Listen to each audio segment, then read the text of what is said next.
자, 종료. 12분 정도 드렸는데 여전히 좀 어렵죠. 여전히 좀 어려울 겁니다. 자, 일단 같이 보도록 할게요. 이 질문 이제 문제의 정답을 맞고 틀리고 이런 것들보다도 중요한 거는 이 질문에서 설명하고 있는 환율의 움직임 메커니즘을 정확히 이해하는 겁니다. 알겠죠? 요것과 이제 브렉턴 우주 체제에서의 그 교차 환율까지 이해를 하시면은 여러분들은 어느 정도 이번에 수능특강에 나왔던 그 환위험 지문을 조금 다채롭게 이해하는 데 도움이 될 것 같아요. 알겠죠? 자, 일단 첫 번째 문단부터 보도록 하겠습니다. 자, 답지는 바로 뒤에 있어요. 맞죠? 답지는 뒤에 있으니까. 자, 첫 번째 문단의 정책 수단의 특성 4가지를 설명해 주고 있습니다. 4가지를 설명해 주고 있는데 요거는 뭐 크게 어렵지도 않고 뭐 중요하지도 않은 내용이에요. 맞죠? 이거는 패스할게요. 자, 두 번째 문단부터 보겠습니다. 정책 수단 선택의 사례로 환율과 관련된 경제 현상을 살펴보자. 자, 외국 통화에 대한 자국 통화의 교환 비율을 의미하는 환율은, 자, 일단은 환율의 정의가 나타나고 있죠. 자, 외국 통화에 대한 자국 통화의 교환 비율. 맞아? 외국 통화에 대한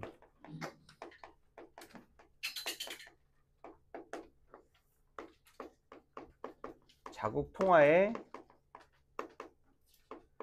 교환 비율을 말하는 이제 환율은, 자, 장기적으로 한 국가의 생산성과 물가 등 기초 경제 여건을 반영하는 수준으로 수렴이 된다. 자, 결국 어디에 수렴이 된다? 기초 경제 여건을 반영하는 수준. 너무나 추상적인 말이죠. 구체적인 말에 연결을 해보자. 어디에? 생산성과 물가. 맞지? 장기적으로 한 국가의 물가나 생산성에 수렴을 한대. 이 말은 뭐냐면 결국에 이 물가 또는 이러한 생산성의 개념이, 맞죠? 환율을 결정한다라는 거야. 무슨 말인지 알겠어? 이 환율은 결국에 이것에 수렴한다라는 말은 이러한 지표를 드러내기 위해서 움직인다라고 이해를 해봐야 돼. 그래서 결국 물가와 생산성의 개념은 이 환율에 영향을 주는 요인으로 해석을 할 수가 있어야 됩니다. 무슨 말인지 알겠어요? 자, 그리고 또 환율은 외국 통화를 자국 통화로 교환하는 비율을 말한다고 했죠. 보통 외국 통화는 우리가 어떠한 걸 떠올릴 수가 있죠? 달러를 떠올릴 수가 있죠. 맞지? 자국 통화는 무엇을 의미해? 원화. 우리나라 따지면 원화가 될 수 있을 거잖아. 무슨 말인지 알겠어? 그래서 자, 직관적으로 우리가 환율이 오른다라고 하면은 직관적으로 떠올릴 수 있는 게 바로 뭐야? 외국 통화에 무엇이 오르는 거다. 달러에 무엇이 오르는 거다. 가치가 오르는 거다라고 생각을 해야 돼. 분자값이니까. 맞지? 그리고 우리나라 통화의 가치가 어떻게 되는 것이다? 떨어지는 것이다. 이렇게 생각을 해야 돼. 무슨 말인지 알겠어? 그래서 결국 환율은 자, 달러의 가치와 외국 통화의 가치와 어때? 비례하는 개념이고, 자, 원화 가치와 어때? 반비례하는 개념이다 라는 것을 우리는 일단 전제 조건으로 시작을 해야 될 것 같아요. 무슨 말인지 알겠어? 자, 그러면은 여기서 생각을 해봐야 되는 게, 이 원화 가치라는 것은 맞지? 어떠한 개념과 비례하냐면 자국의 그 나라의 금리, 즉 이자 수준과 같이 결정이 돼요.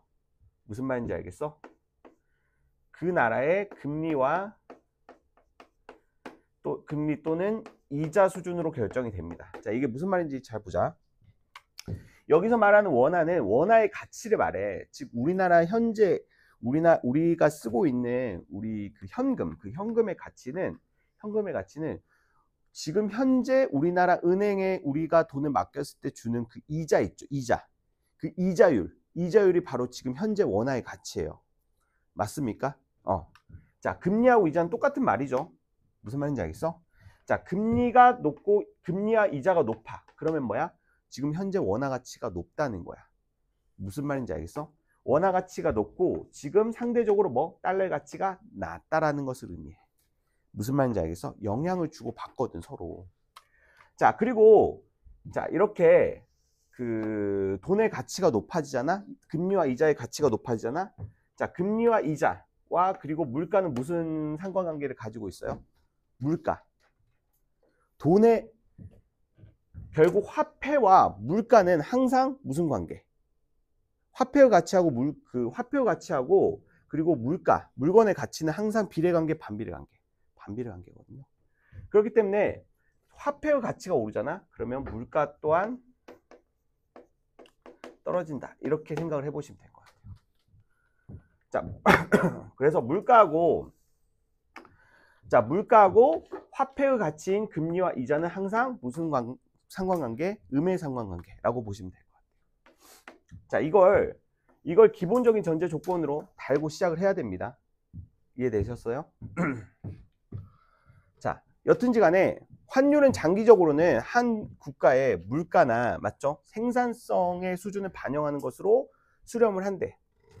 자, 근데 단기적으로 환율은 이와 떨어져서 움직이는 경우가 많대. 단기적으로는. 그러니까 이 지문에서는 장기에서의 환율도 언급하고 있지만 단기에서의 환율의 움직임을 설명하고 있어. 그러니까 초점화 시켜보자. 지금 이 글은 환율의 장기적인 흐름과 단기적인 흐름 이렇게 두 가지로 나누어서 살펴보고 있다라는 거야. 맞지?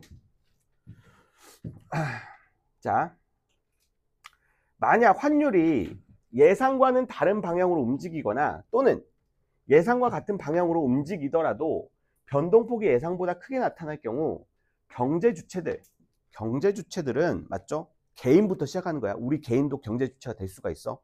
개인부터 회사, 기업, 나라까지 이러한 경제 주체들은 과도한 위험에 노출될 수가 있다.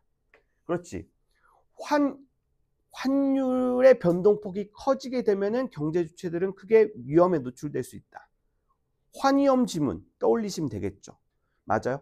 너희들이 100만 달러어치 그 화장품을 만들어서 수출을 했어. 맞아. 환율이 근데 1달러당 1,000원이었어. 그러면 100만 달러어치면은 얼마 받아야 돼? 10억 받아야 되지. 10억. 근데 환율이 갑자기 800원으로 떨어졌어. 수출을 하고 나서 딱 대금을 지급받을 시기에 800원 떨어졌어. 그럼 얼마 받는 거야? 8억 원을 정산 받는 거야. 무슨 말인지 알겠어? 이렇게 환율의 급등락에 따라서 그 상승과 하락에 따라서 이런 경제 주체들은 이익을 볼 수도 있지만 손해를 볼 수가 있다는 거야.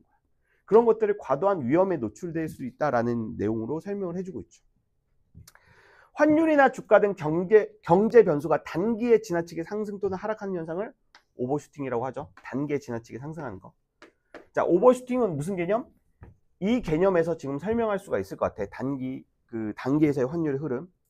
이러한 오버슈팅은 자, 물가 경직성, 금융시장 변동에 따른 불안 심리 등에 의해 촉발이 무슨 뜻이야?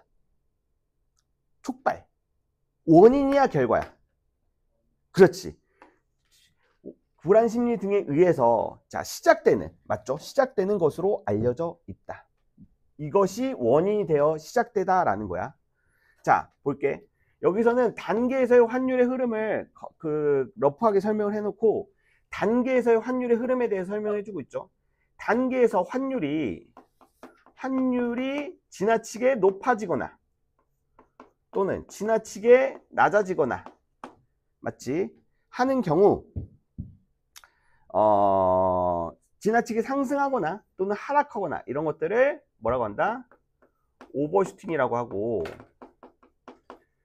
자, 오버슈팅은 왜 발생을 한다? 무엇 때문에 발생을 한다? 물가 경직성, 금융시장 변동에 따른 불안 심리. 자, 물가 경직성과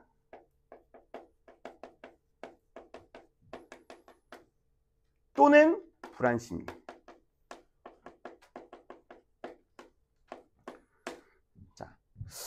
자, 실질적인 경제 지표에 의해서도 영향을 받고 그리고 심리적인 지표에 의해서도 영향을 받는다. 이렇게 설명을 해주고 있죠. 됐나요?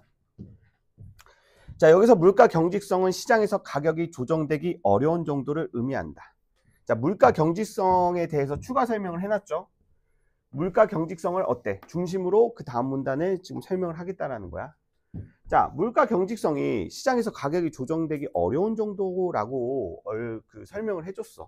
그러니까 물가 경직성은 높으면 높을수록 가격 변화폭이 크다, 작다?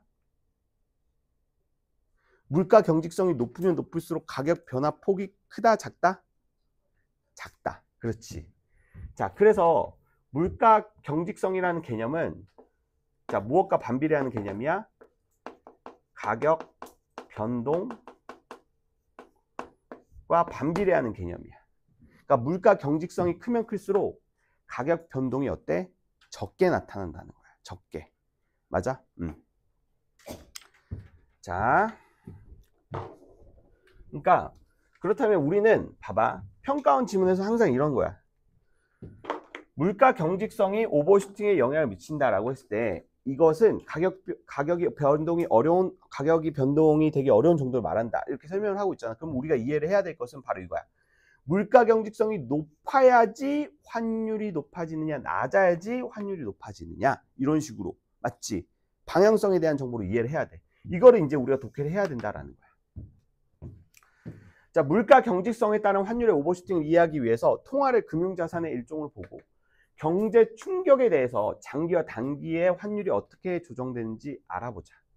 장기와 단기의 환율의 흐름에 대해서 나눠서 설명을 해주고 있네요. 자, 경제 충격이 발생할 때 물가나 환율은 충격을 흡수하는 조정 과정을 거치게 되는데, 자, 물가는 단기에는 장기 계약 및 공공요금 규제 등으로 인해서 경직적이지만 장기에는 신축적으로 조정이 된다. 자, 그리고 반면 환율은 장기에도, 자, 여기서 보면은 두 개의 개념을 장기와 단기로 나누어 가지고 설명을 좀 해주고 있네요. 맞죠? 그러니까 두 개의 대상을 두 개의 특징으로 나눠서 지금 설명을 해주고 있어. 2 곱하기 2 매트릭스 표를 그리면 돼. 무슨 말인지 알겠어? 보통 이제 리트 지문들을 독해를 할 때 이런 식으로 우리가 독해를 많이 하거든요. 그러니까 서로 다른 두 개의 대상이 각각 두 개의 특징으로 나누어서 설명이 되고 있어. 그러면은 고민하지 마시고 표를 그리는 거야. 어떻게? 이렇게 그냥 표를 그리는 거야. 대충 막 엄청 자세하게 그릴 필요 없어. 자, 물가. 한 축은 물가. 물가는 단기에는 어떻고 장기에는 어떻게 된다. 이런 식으로. 맞지? 비교하기 좋잖아. 그 다음에 환율. 은 단계는 어떻고 장계는 어떻고 이런 식으로. 맞지? 자, 이 표를 이용할 수 있는 방법은 그거야. 딱 글을 읽어봤는데 너희들이 두 개의 개념을 공통된 서로 다른 두 개의 개념을 서로 공유하고 있는 두 개의 개념으로 어때? 나눠서 지금 설명을 하려고 하고 있어. 맞지? 그럼 표를 뚝딱 만들 수 있어. 자, 단계는 어때? 경직적. 물가는 단기는 경직적. 자, 장기에는 신축적. 근데 반면 환율은 단기에는 어때? 단기에서도 신축적인 조정이 가능하대. 단기에서의 환율과 물가의 움직임이 좀 다르네. 맞지? 요게 뭔가 만들어낼 것 같아. 이러한 물가와 환율의 조정 속도 차이가 오버슈팅을 초래한다. 이러한 물가와 환율의 조정 속도 차이가 무엇을 만들어낸다? 오버슈팅을 만들어낸다. 그러니까 요 개념이 오버슈팅의 원인이래. 이걸 이해하는 게 이걸 이제 오늘은 이해를 해봐야 돼. 그 전에는 너희들이 그렇구나 하고 넘어갔겠지만 이제 이 시점에서는 이거를 이해를 해야 돼. 자, 물가는 경직적, 변하지 않아. 물가는 기본적으로 그 나라 그 화폐의 가치를 나타내는 척도예요. 무슨 말인지 알겠어? 근데 봐봐, 물가는 단기적으로는 잘 안 변해. 왜? 물가가 경직적인 이유는 뭐 때문에? 재고 때문에 그래. 재고. 이미 만들어진 재고 있잖아. 이미 만들어진 재고가 다 소진되기 전까지는 이미 만들어진 재고에 관련된 그 소비자가는 잘 안 변한다고. 맞지? 자, 그런 것, 자, 이러한 특성 때문에, 그러니까 새로 기본적으로 이제 물가가 오르려면은 환율이 물가가 오르는 거에 물가에 영향을 주려면은, 그러니까 이번에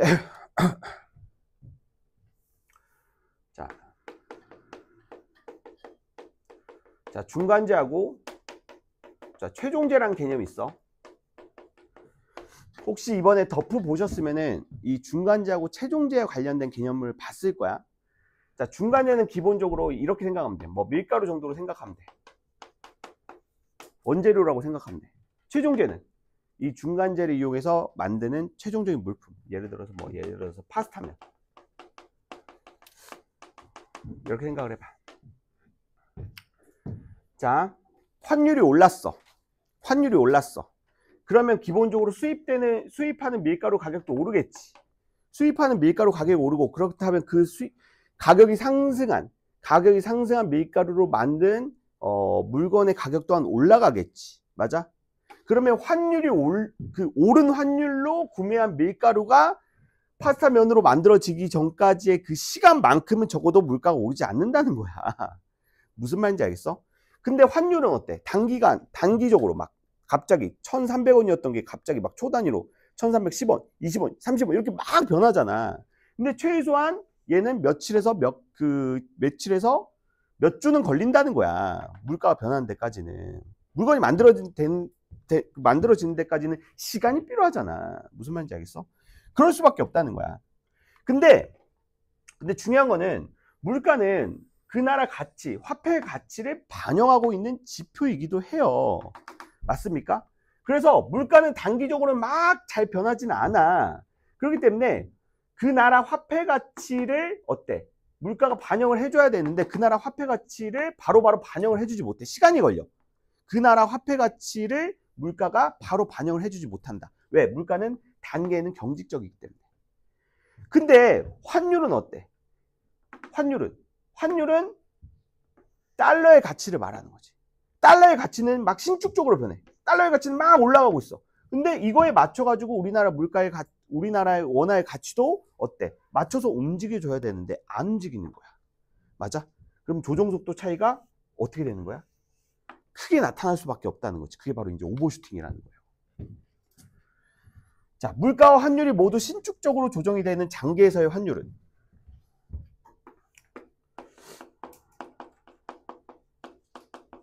자, 둘 다 신축적으로 조정되는 장기에서의 환율은 구매력 평가설에 의해서 설명이 되는데 요거는 뭐에 의해서? 오버슈팅이 아니라 얘는 구매력 평가설. 그러니까 단기에서의 환율의 움직임은 오버슈팅으로 설명이 되고 장기에서의 환율의 움직임은 구매력 평가설에 의해서 설명이 된대. 자, 이에 의하면 장기의 환율은 자국 물가 수준을 외국 물가 수준으로 나눈 비율로 나타내며, 맞지? 자, 자국 물가 수준을 외국 물가 수준으로 나눴어. 자, 이를 균형 환율로 본다. 즉 장기에서는 중요한 거는 봐봐. 장기적으로는 물가가 신축적이니까 가격이 변하지. 물건의 가격이 변해. 물건의 가격이 오르고 이러면은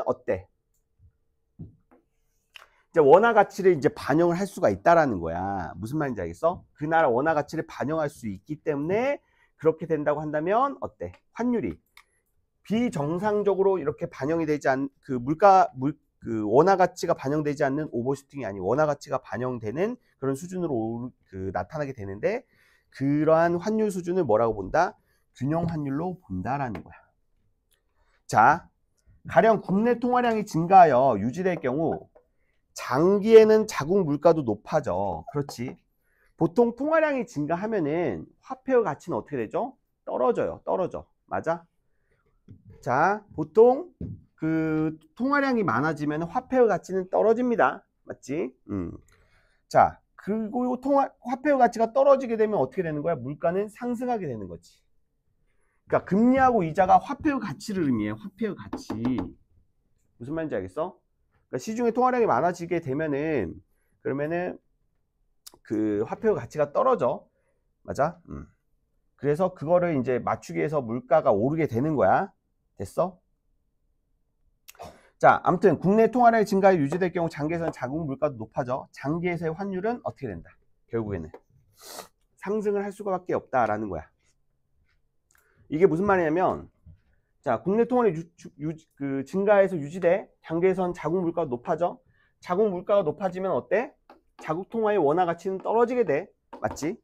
자국 통화의 원화 가치가 떨어진다는 것은 바로 무슨 말이야?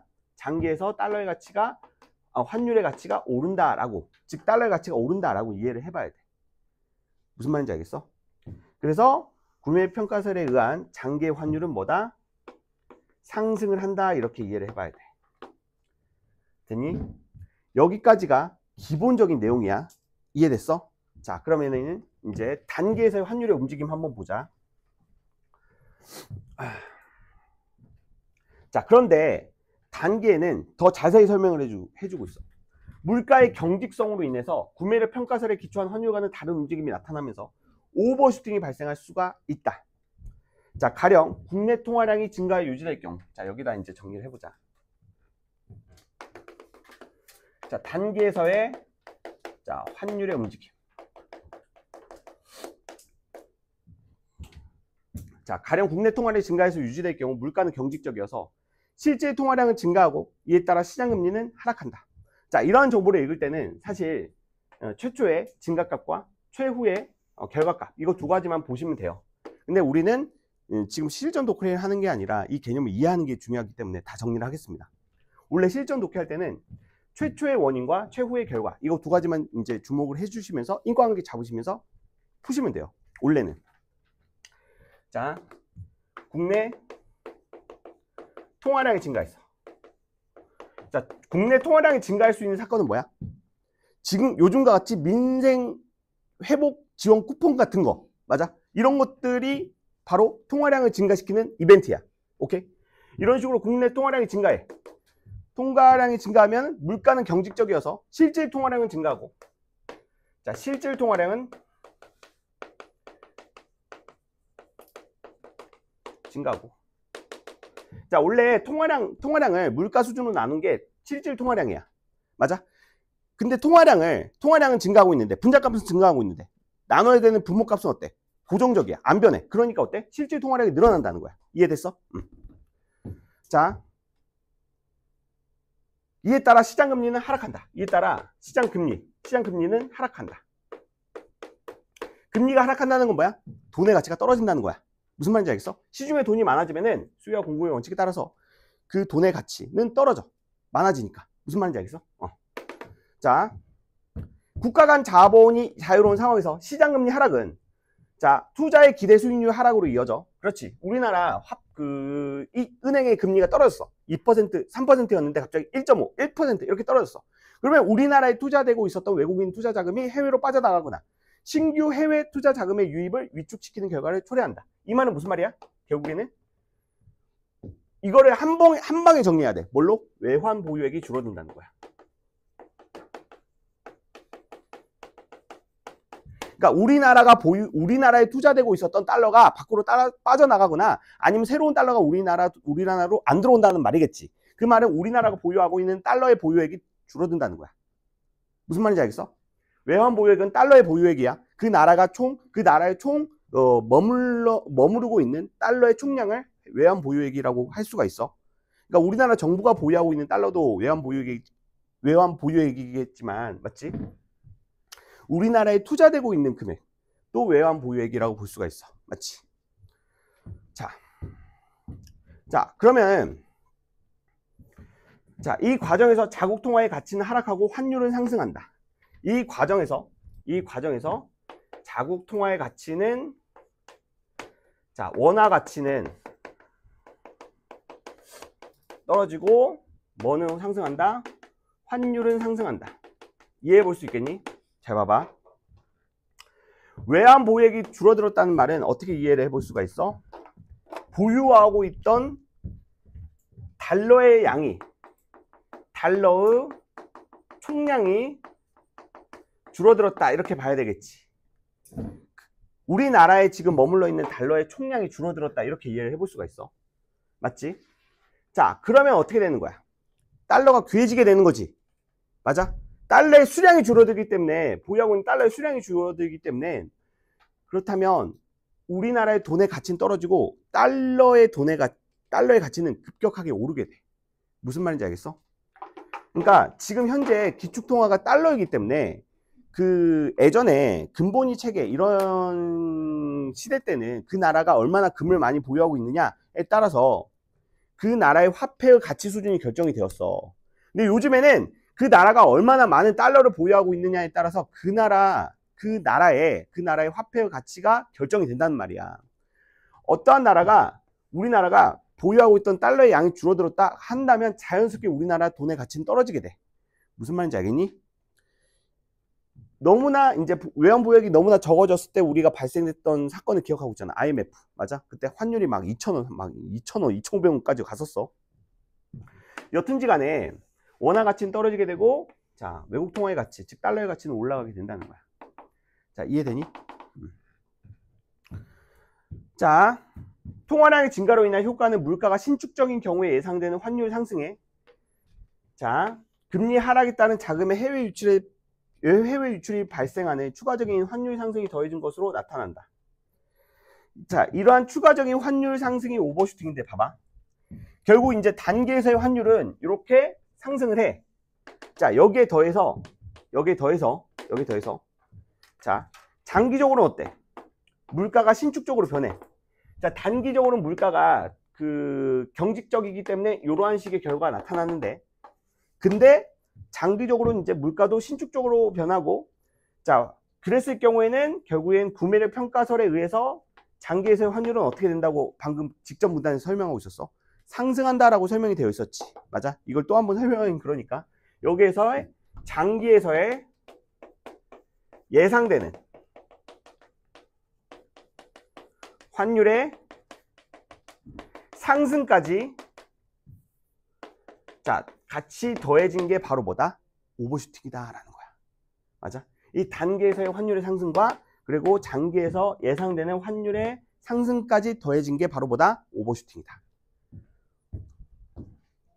오케이? 자, 이 오버슈팅의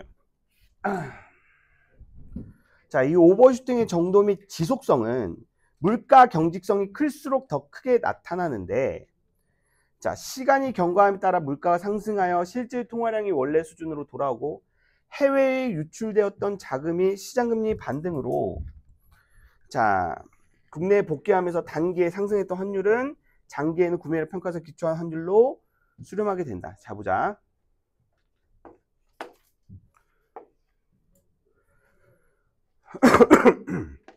자, 오버슈팅의 특징에 관련된 정보를 좀 봤어요. 자, 이거 두 개가 더해지는 게 바로, 자, 오버슈팅인데, 자, 근데 이 오버슈팅의 정도 및 지속성은 물가 경직성이 클수록 크게 나타난다. 자, 여기서 물가 경직성과,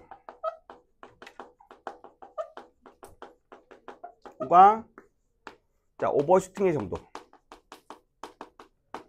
그러니까 물가가 경직되어 있는 시간이 길면 길수록 오버슈팅도 크게 나타난다는 거야. 무슨 말인지 알겠어? 그러니까 물가가 바로바로 변해져가, 물가는 항상 자국의 화폐 가치를 반영해주는 척도, 기준이라고 생각을 해줘야 돼. 물가는. 알겠어?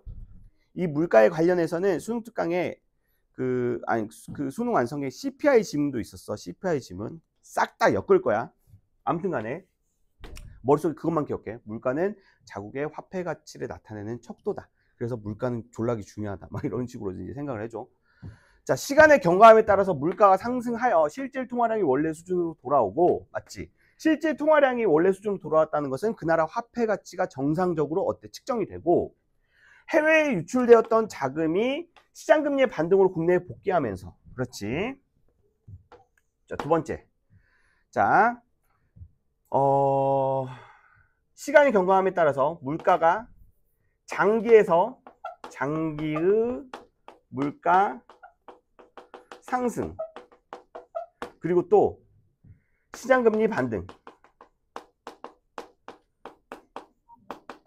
맞아? 이것들은 바로 뭐야? 자, 오버슈팅을 낮출 수 있는 요인들이라고 볼 수가 있겠지. 맞아? 단기에서의 물가 경직성이 끝나고 결국에는 그 물가가 신축적으로 변하거나 물가가 신축적으로 변해서 그 나라 화폐 가치가 정상적으로 반영이 되거나 그 나라 화폐 가치가 정상적으로 반영이 됐다는 것은 그 나라의 화폐 가치가 오른다. 또는 그 나라의 화폐 가치가 오르면은 그러면 어때? 오버슈팅의 정도는 줄어든다는 거야. 여기서 말하는 오버슈팅은 그 환율의 상승에 따른 오버슈팅이야. 하락에 따른 오버슈팅이 아니라. 알겠어? 시장금리가 상승을 하면은 다시 우리나라로 이제 돈이 몰려들겠지. 우리나라로 돈이 몰려들면은 이제 여기에서의 반대의 흐름으로 가게 되는 거야. 맞지? 우리나라로 돈이 몰려들면. 됐어? 그러면 환율은 장기에는 자, 구매력 평가설에 기초한 환율로 수렴하게 된다. 그러면 어떻게 된다는 거야? 결국에 장기에서의 환율은 구매력 평가설에 기초한 환율은 뭐니까? 상승이니까. 그래서 장기에는 어떻게 된다는 거야? 결국에 상승하게 된다라는 거야. 이미 한번 환율이 급격하게 상승을 한 거야. 오버슈팅에 의해서. 그러다가 시간의 경감에 따라서 물가 상승하여 이제 실질통화의 원래 수준으로 돌아오고 해외에 유치되었던 자금이 시장금리 반등으로 복귀하면서 단기에 과도하게 상승했던 환율은 구매력 평가설에 기초한 환율로 어때? 수렴한다. 즉 기존보다는 어때? 올라 있어야 돼. 무슨 말인지 알겠어? 그러니까 단기적으로는 과도하게 상승을 했다가 이제 장기적으로는 어때? 그 전에 비해서 살짝 상승한 폭으로 가야 돼. 무슨 말인지 알겠어? 그러니까 이만큼 진정이 되는 거야. 맞아? 이만큼 진정이 되는 거야. 어?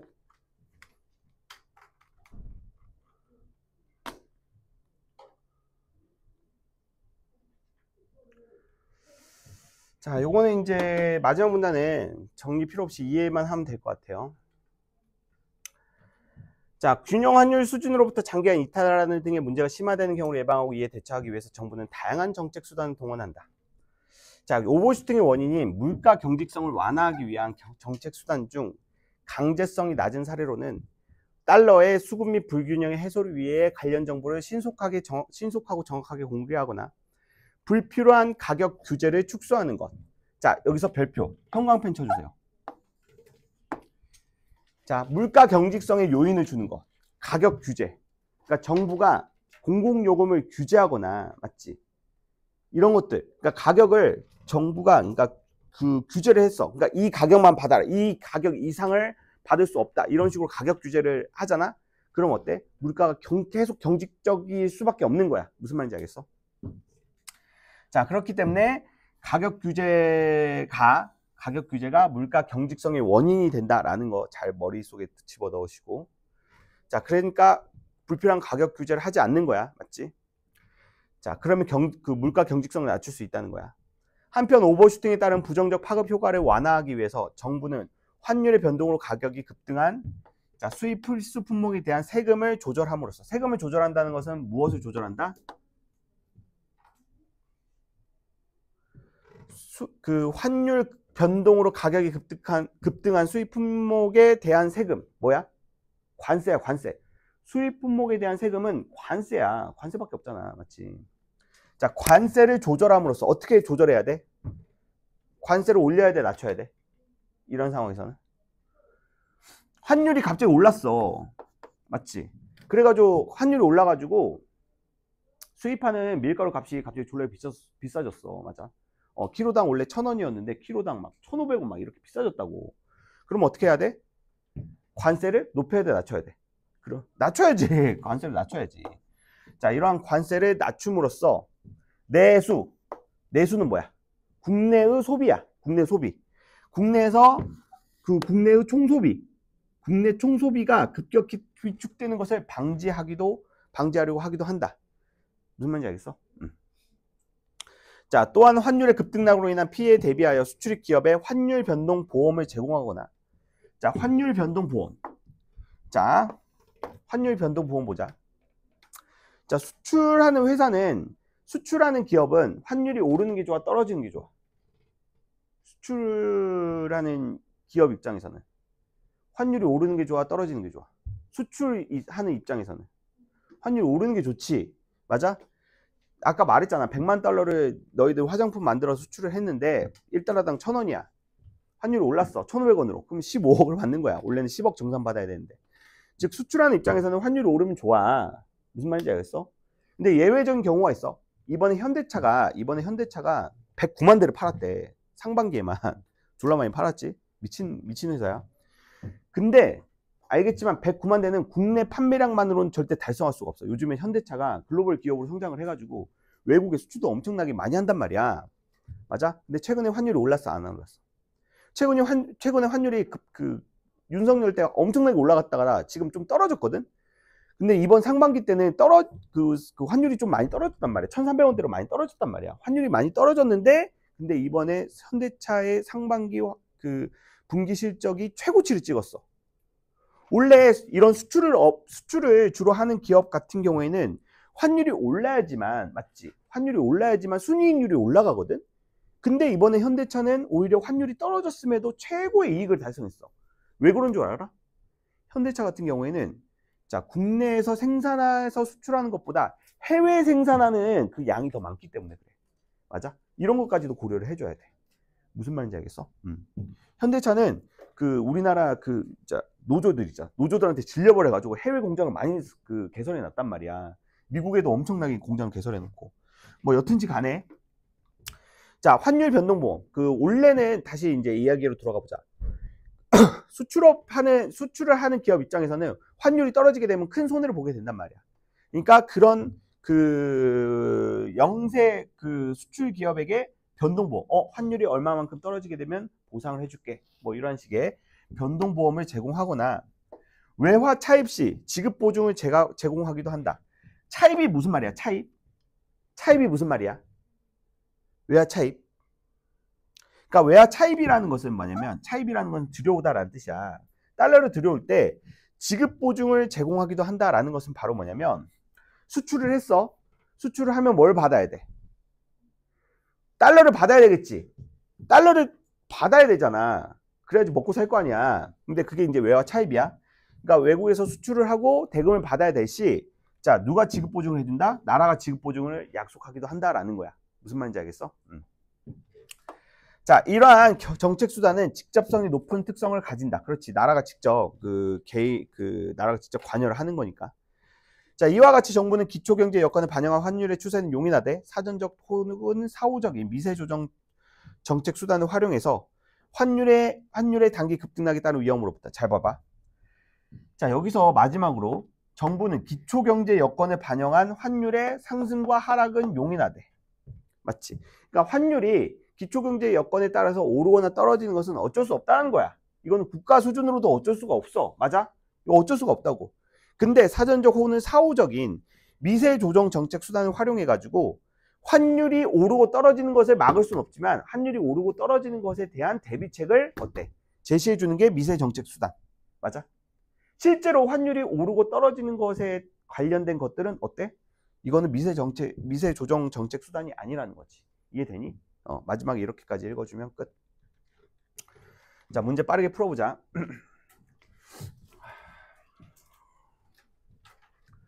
자, 국내 통화량이 증가하여 유지될 경우 장기에는 실질 통화량이 어때? 변해 안 변해? 실질 통화량이 변해 안 변해? 자, 실질 통화량이라는 것은 통화량을 물가 수준으로 나눈 거야. 맞지?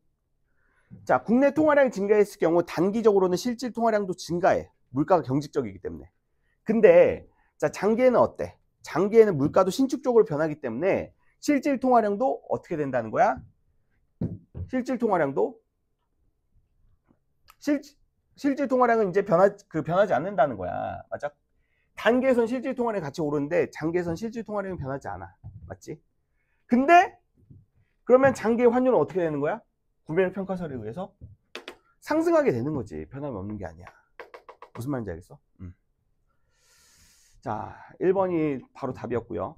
자, 2번. 물가가 신축적인 경우가 경직적인 경우에 비해서 국내 통화량 증가에 따른 국내 시장금리 하락폭이 작을 것이다. 그렇지. 물가가 신축적인 오버슈팅이 발생하는 이유 자체가 물가가 경직적이기 때문에 맞지? 발생을 하는 거잖아. 근데 만약에 물가가 단기에도 신축적인 경우라고, 단기에도 신축적으로 변할 수 있다라고 한다면 오버슈팅이 발생하지 않아. 무슨 말인지 알겠어? 그렇기 때문에 자, 이렇게 이해를 해봐야 돼. 자, 경직적이지 않은 경우, 물가가 경직적이지 않은 경우에는 자, 어때? 오버슈팅이 발생하지 않을 것이다에 대한 내용으로 딱 접근해 보면 이해가 될 거야. 자, 물가 경직성에 따른 환율의 오버슈팅은 자, 물가의 조정 속도보다 환율의 조정 속도가 빠르기 때문에. 그렇지, 이 말이야. 환율은 신축적이야. 단기에서도 이제 확확 변해. 맞아? 근데 물가는 단기적으로는 변하지 않아. 조정 속도가 느려. 경직적이라는 말은 조정 속도가 느리다는 거야. 맞아? 물가 반영 수준이 떨어진다는 거야. 맞지? 그러니까 화폐의 가치 반영 수준이, 반영 속도가 매우 느리다는 거야. 경직적이라는 말. 무슨 말인지 알겠어? 단기에는 물가가 경직적이고 환율은 신축적이기 때문에 라는 말로 이해를 해보면 될 것 같아. 환율의 오버슈팅이 발생한 상황에서 외국인 투자 자금이 국내 시장금리에 민감하게 반응할수록 오버슈팅의 정도는 커질 것이다. 외국인 투자 자금이 국내 시장금리가 떨어지겠지. 오버슈팅이 발생한 상황이라고 한다면 환율은 오르고 우리나라 원화 가치는 떨어졌기 때문에, 우리나라 원화 가치가 떨어졌다는 것은 우리나라 시장금리가 떨어졌다는 것을 의미해. 그러면 우리나라에 투자되고 있던 외국인 투자 자금이 다 빠져나가는 외환 보유액이 떨어지게 되는 이런 상황이 발생한다는 거야. 맞아? 그러한 그 외국인 투자 자금이 국내 시장 금리에 민감하게 반응하면 반응할수록 오버슈팅의 정도는 커지겠지. 외환 보유액이 줄어들면 줄어들수록 환율의 상승폭은 더 커지겠지. 환율의 오버슈팅이 발생한 상황에서 물가 경직성이 크면 클수록 구매력 평가설에 기초한 환율이라는 말은 장기에서의 환율을 말해. 장기에서의 환율. 자, 구매력 평가설에 기초한 환율로 수렴되는데 걸리는 기간이 길어질 것이다. 즉 오버슈팅이 지속되는 기간이 늘어날 것이다 라는 말인데 적절한 말인 것 같아요. 맞죠?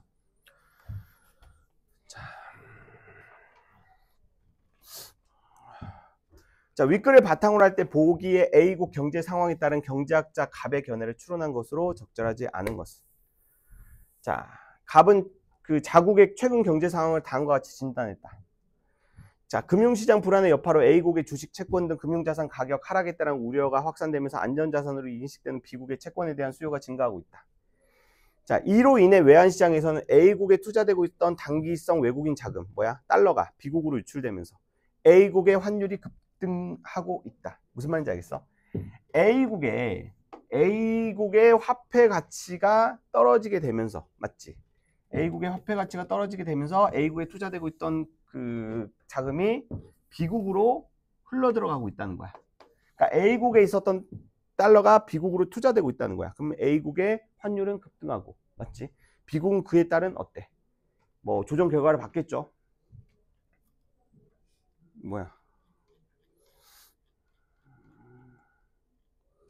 자, B국에서는 해외 자금 유입에 따른 통화량 증가로 자, B국의 시장 금리가 변동할 것으로 예상이 된다. 자, 보세요. 보통 해외 자금 유입이 됐다고 해서 통화량이 증가했다는 표현은 안 써요. 맞죠? 통화량이라는 것은 보통 자국 통화를 의미할 때 사용을 하는 거거든요.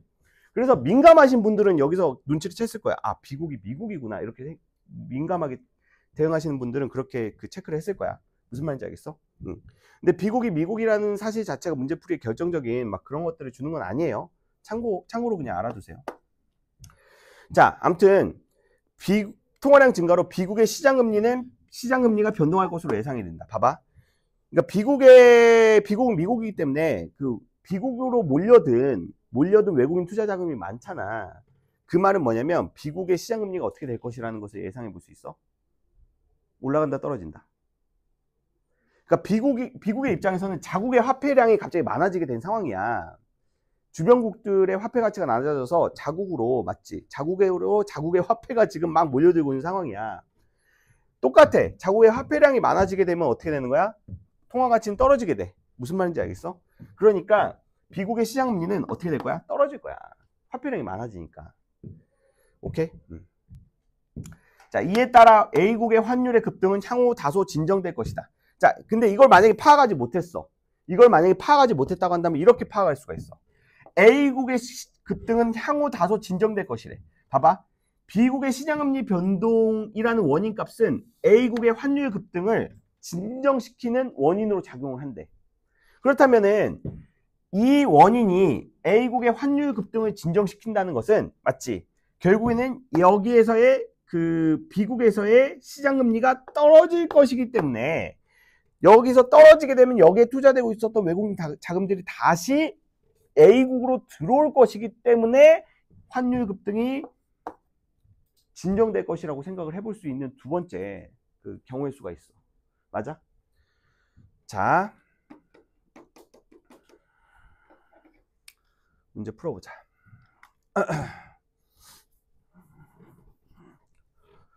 자, A국의 환율의 오버슈팅이 발생한 상황에서 B국의 시장금리가 하락한다면 자, 오버슈팅의 정도는 더 커질 것이다. 자, B국의 시장금리가 하락을 했어. 그러면 어때? B국에 투자되고 있었던 자금이 다시 A국으로 오면서 A국의 외환보유액이 많아지게 되면서 A국의 화폐 가치가 올라가고 환율의 가치가 좀 떨어지게 되겠죠. 맞아요? 그럼 오버슈팅 정도는 어떻게 될 거야? 작아지겠죠. 맞나요? 자, A국의 환율의 오버슈팅이 발생을 했다면 이는 금융시장 변동에 따른 불안 심리에 의해서 촉발된 것이라고 볼 수가 있다. 자, 그렇지. 오버슈팅을 발생시킬 수 있는 두 가지 요인. 물가 경직성도 있지만 불안 심리. 맞아? 불안 심리. 그러니까 불안 심리라는 것은 자, 그런 거죠. 막 환율이 오르고 있어. 그렇다면 사람들이 다 어때? 자, 불안해가지고 자, 그 경제 주체들이 맞지? 경제 주체들이 불안하기 때문에 막 소비도 안 하고 막 그런 그 모습을 보여줄 수가 있어. 맞아? 그렇다면 이제 이런 불안 심리에 의해서 오버슈팅이 발생되는 요인으로도 이제 볼 수 있다는 거죠. 자, 3번. A국의 환율의 오버슈팅이 발생했을지라도 시장의 조정을 통해 환율이 장기에는 균형 환율 수준에 도달할 수 있을 것이다. 그렇지. 장기에는 구매력 평가세에 의한 환율로 수렴한다고 했기 때문에. A국의 환율 상승이 수출을 증대시키는 긍정적인 효과도 동반하므로 자, 별표 밑줄.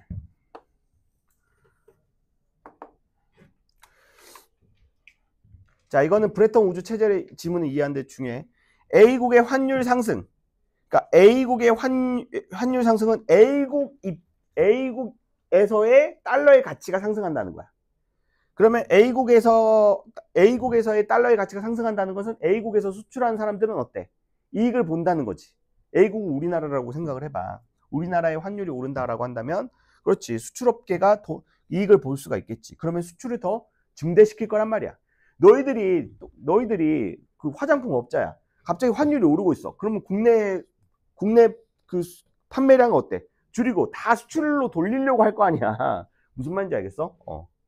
자, A국의 정책 당국은 외환시장 개입에 신중해야 된다. 자, 그렇죠. 그러니까 환율이 환율이 과도하게 오름으로써 여러 가지 자국의 화폐 가치가 낮아져서 이런 문제점도 있겠지만 이러한 긍정적인 효과도 있기 때문에 무작정 환율을 잡으려고 하지 않을 거라는 거야. 맞죠? A국의 환율 상승은 B국으로부터 수입하는 가격을 인상시킴으로써. 그렇지. 수출에는 유리하지만 수입에는 불리해. 맞아? 똑같이 비싼 돈을 주고 사야 된다는 거야. 비싸게 팔 수 있지만 똑같이 비싸게 주고 사야 된다는 거야. 그렇기 때문에 B국으로부터 수입하는 상품의 가격을 인상시킴으로써 자, 그러면 수입품의 가격이 비싸지게 되면 어때? 내수가 줄어들겠죠. 뭐 일이 비싸? 뭐 파스타 면 뭐 1kg에 막 5만 원 막 이래. 누가 사 먹겠냐? 맞지? A국의 내수를 위축시키는 결과. 그렇지. 소비가 줄어들겠지. 맞아? 자, 싹 다 이해를 하셔야 됩니다.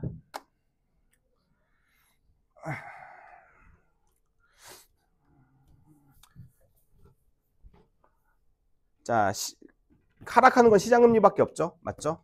상승했다가 구매력 평가세에 의해서 그 수렴하게 되는 것은 이제 그 환율이라고 봐야 되겠죠. 환율. 맞지? 자, 그래서 뭐냐? 시장금리, 환율. 자, 이거는 뭐 통화량이라고 봐야 되겠네요. 통화량. 됐어요? 자, 미세 정책 수단의 사례로 적절하지 않은 것은 미세 정책 수단이 아니야. 미세 정책 수단이 아닌 거는 없는 거 고르시면 되겠죠. 맞아요? 자, 중요한 거는 미세는 뭐냐면 환율이 오르거나 떨어졌을 때 맞지? 거기에 따라서 정부가 정책을 펼치는 거야. 자, 아까 말했지만 환율의 상승과 하락은 정부가 막을 수 있어 없어? 없다는 거야. 무슨 말인지 알겠어? 근데 여기서 뭔 소리를 하고 있어?